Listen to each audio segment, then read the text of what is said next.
Je sais pas si c'est remarqué, mais on n'entend plus parler de Yahoo. Qu'est-ce qui s'est passé? Et si on allait checker ça sur Internet?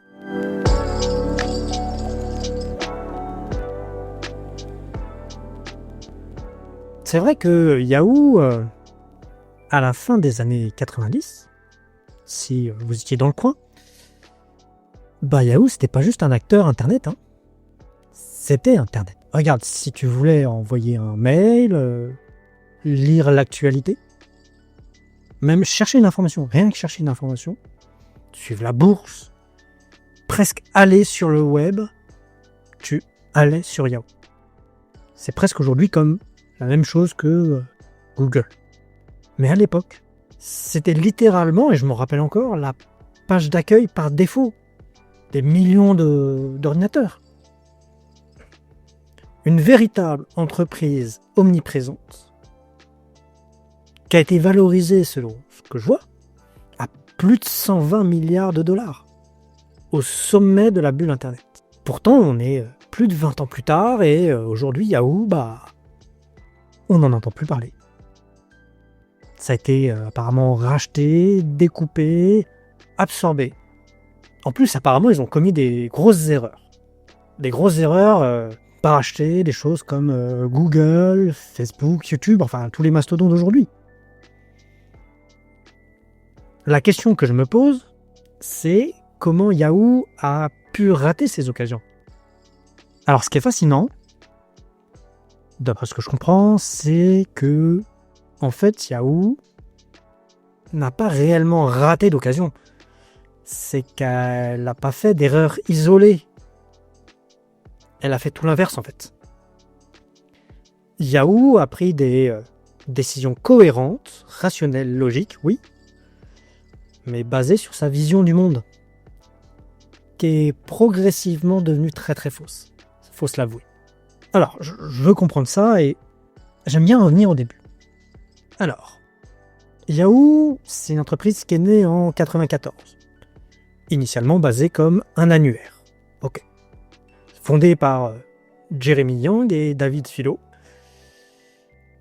qui n'ont en fait pas réellement créé de technologie révolutionnaire. Ils ont créé une façon de classer Internet, ce qui est quand même un bel exploit. Car à l'époque, le web est un chaos.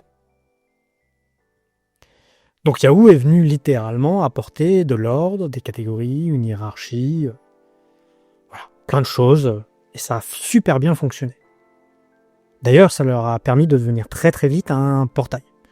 Et ça, c'était super intéressant à l'époque. Effectivement, la notion de portail est très importante. On le voit aujourd'hui avec Google. Hein. On vient pas pour une seule chose, on venait pour tout faire, littéralement. Lire des news, consulter sa messagerie, naviguer, consommer du contenu, bref. Le modèle était clair en fait, ils voulaient attirer le maximum de monde, les garder le plus possible et, bien sûr, comme toujours, vendre de la publicité. Ça, c'est le modèle Internet, ça ne changera pas. Et le pire, c'est que ce modèle a marché. Pendant très longtemps. Mais, de ce que je vois, c'est que ce modèle a aussi créé un biais fondamental qui va vraiment impacter les décisions futures. Effectivement, Yahoo pense que l'Internet est un média en fait, pas une infrastructure. Et ça, c'est capital. Pourquoi ? Parce que penser son entreprise d'une certaine manière met des œillères et fait qu'on ne voit pas réellement l'entreprise comme elle devrait l'être. Ici, comme une infrastructure. Alors, premier exemple, c'est quand Google arrive, avec son modèle qui est déjà connu, oui, c'est un moteur de recherche ultra efficace, mais Yahoo ne voit pas une révolution. Et non, ils voient ça comme un outil. Une fonctionnalité parmi d'autres fonctionnalités qu'ils peuvent proposer dans leur structure médiatique. D'ailleurs, ce qui est intéressant, c'est que Yahoo n'essaye même pas de battre Google technologiquement. Rappelez-vous, les deux fondateurs n'ont pas créé une technologie révolutionnaire. Juste un système de classement. Et c'est pour ça que, en fait, ils vont pas se battre pour aller la racheter, cette boîte. Ce jeune Google, qui, à l'époque, ne vaut pas ce que vaut Google aujourd'hui, bien sûr. Donc, en fait, alors Yahoo avait bien un moteur de recherche, c'est sûr, mais ils vont l'externaliser. C'est un outil, comme un autre. D'ailleurs, ils vont chez Alta Vista, inconnu. Enfin, à l'époque, ça devait être un gros truc. Puis, en final, ils vont quand même revenir chez Google. Ce qui est un peu paradoxal. Car, ce qu'ils expliquent, en fait, ce que je vois comme explication, c'est que dans leur tête, la tête à Yahoo, la valeur n'est pas réellement dans l'algorithme de Google. La valeur est sur la page d'accueil, dans l'audience, toujours ce portail. Et oui, cette notion de média. Donc, c'est pour ça qu'ils vont en fait passer sur Google dans les années 90. Bon, en fait, ils ne pensaient pas passer à côté de quelque chose d'existentiel. Eux, c'est juste un refus d'une techno intéressante, mais non stratégique. Rappelez-vous, médias, très important. Ils se voyaient comme un média. Et d'ailleurs, ce qui est très marrant, c'est que Yahoo va passer une fois dans les années 90. Pour $1 million, ils vont pas racheter Google. Ils vont refuser une deuxième fois en 2002, mais cette fois-ci pour plusieurs milliards. D'ailleurs, le contexte avait légèrement changé, d'ailleurs. La question qui domine n'est pas en fait réellement est-ce que Google peut devenir le cœur d'Internet. C'était pas ça la question à l'époque pour Yahoo.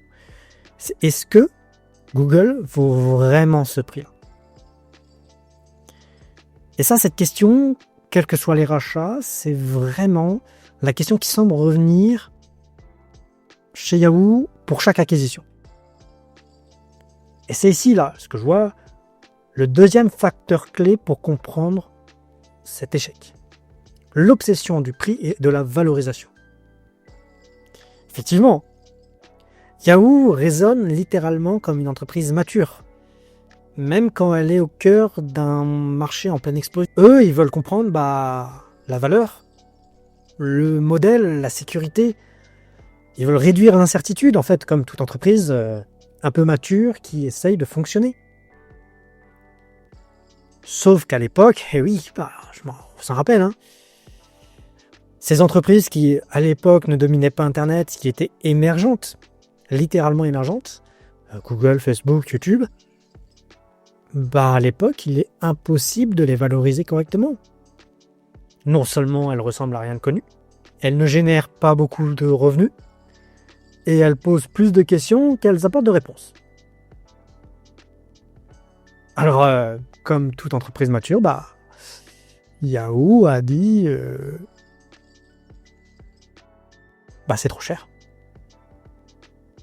C'est trop cher. Et au lieu de se poser une question qui est quand même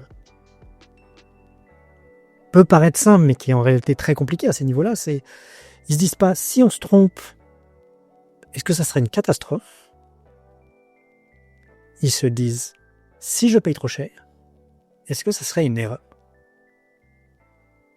Et là, on retrouve ce sujet en fait de la question qu'on se pose quand on prend une décision, la bonne question, qu'on retrouvait dans l'épisode sur New Coke. La question qu'ils n'ont pas posée et qui aurait changé l'approche. D'ailleurs, l'épisode sur New Coke est vachement intéressant. Je dis ça, je dis rien. N'hésitez pas à aller checker ça. Je pense que ça vaut son pesant d'or dans la prise de décision et comment on peut se tromper. Bon, revenons sur Yahoo. Ce qui est très marrant, c'est que Yahoo a été en lice pour racheter Facebook en 2006. Pour environ $1 milliard. À l'époque, en 2006, moi je m'en rappelle vaguement, Facebook est encore petit, réservé aux universités encore, pas de modèle économique, ça a souvent été gratuit, longtemps été gratuit. Voilà. Ce que je vois, Yahoo a beaucoup hésité, négocié, réévalué. Ils sont presque arrivés à un accord, mais à la dernière minute, Yahoo a renégocié à la baisse. Apparemment pas un manque d'intérêt, hein. Juste une hésitation stratégique, toujours sur le même concept. Ça semblait déraisonnable le prix.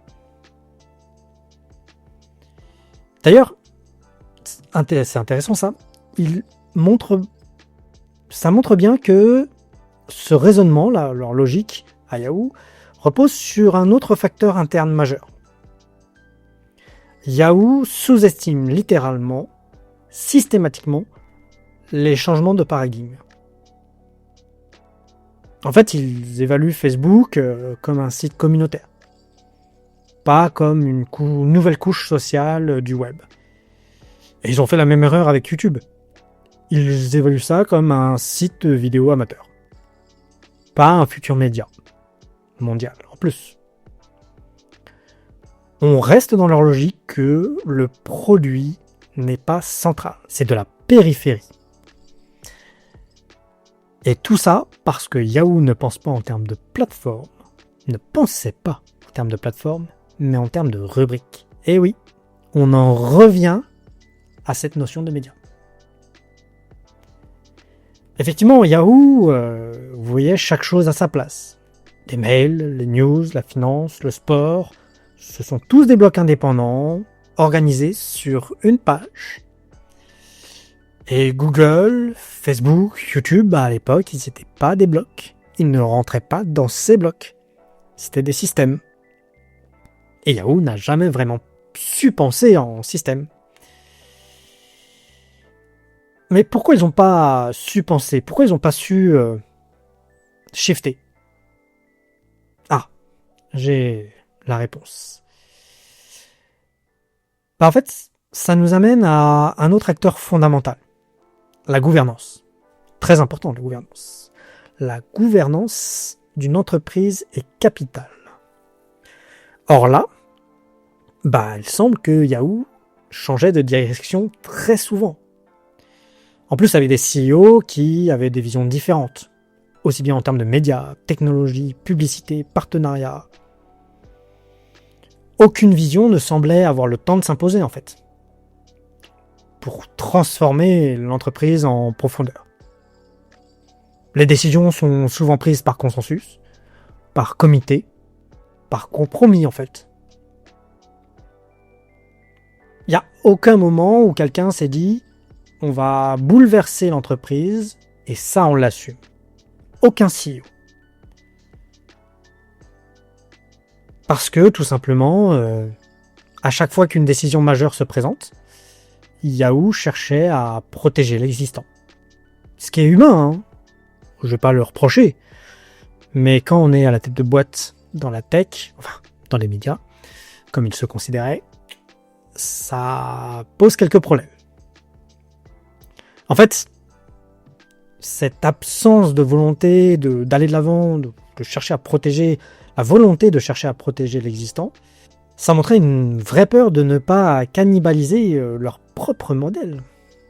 Parce que acheter Google, par exemple, c'est risqué de déplacer, ce qui est arrivé d'ailleurs, la valeur hors du portail, de leur portail Yahoo. Acheter Facebook, c'est accepter que l'attention quitte la plateforme yahoo.com pour aller sur Facebook. Et acheter YouTube, c'est tout simplement prendre le risque de déstabiliser ces accords médias.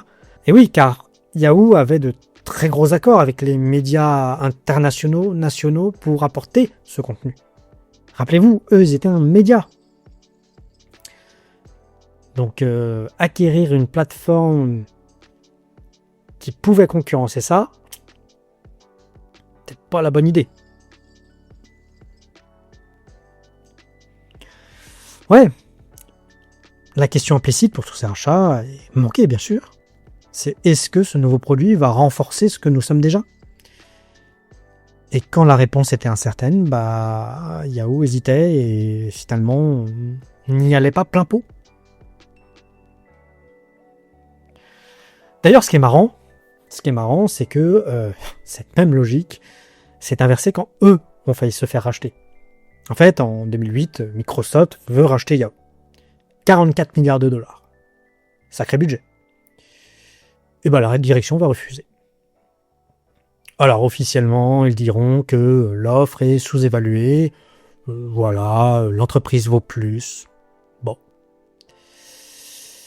En fait, officieusement, c'est tout simplement parce que Yahoo se voyait comme un acteur central du média, encore capable de se redresser.